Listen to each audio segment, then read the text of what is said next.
I'm coming to the end of a ball of the Hamelton Tweed, so I thought I'd show you how to spit splice this yarn. If you've got a woolen yarn that is not superwash, and that's important, then you can spit splice. In the Ash Slipover pattern, there is a tutorial KG has done for using a needle felting needle. So what we're going to do is felt it, but with wet felting instead, because not everyone has a needle felting needle. And if you follow her tutorial and that works for you, brilliant. This isn't better or worse, it's just how I do it. I use this all the time. So this is a 2-ply yarn, which means there's 2 strands wound together. So that's quite handy, because if I spit splice, which is basically licking my hands and rubbing these together. If I do that with the strands as they are, this bit will come out really, really thick. And we want to overlap about 2 inches or so, just to make sure it's nice and secure. So what we do is sort of unravel that ply for a couple of inches. There we go, and you can see I've already started that one.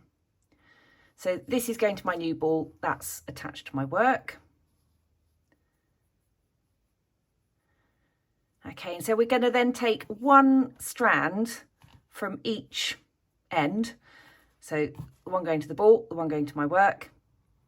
And I like to, you can just lay them across your hand and get going, but I like to actually go with the twist. Use that twist that's been put into the yarn when it's spun. Just bring 2 of the strands together. Just make sure that you've got a little bit of overlap, and we can trim that back if we want to once we've got going. So these 2 bits now are superfluous to our needs, and so I'm just going to snip those.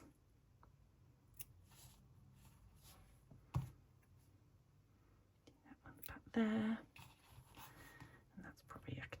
Off that one. See, we want them just overlapping. It doesn't matter too much if there's a little bit. It's not going to be a problem. Right, okay, I won't show you my tongue, but I'm going to lick my hands now.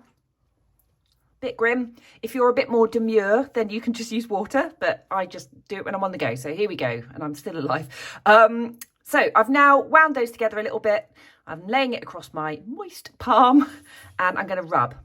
So this is felting the yarn together. And that's why I say you can't use superwash yarn, because that's treated not to felt. And this is a good demonstration of why we don't want to put this in a warm cycle in our washing machine, because friction and warmth makes the fibres felt together. Okay, probably needs less than you might think to get it secure. If you do it too much, it's going to go very thin and hard.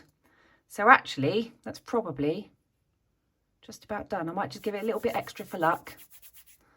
It's that warmth and that friction and the lick, the moisture. There we go. And of course, it doesn't look quite the same, but once you knit with it, it really, really won't tell. And it's just really economical way to use your yarn.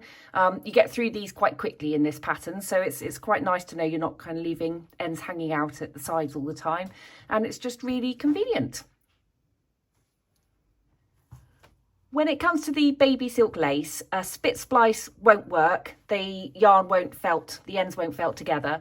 So all I'm going to do when I come to change my ball of yarn for this, which is going to be far less often than with the Hamelton Tweed, is as I'm running out of yarn, I will join the end from the new ball and hold it triple basically. So hold what I'm still working with and the Hamelton Tweed and a strand from the new ball, leaving a tail to weave in later, and just knit for probably 3 to 5 stitches, and then just keep going and weave in my ends later. And it's because it's so fine and it's just sort of an accent that really, really won't notice.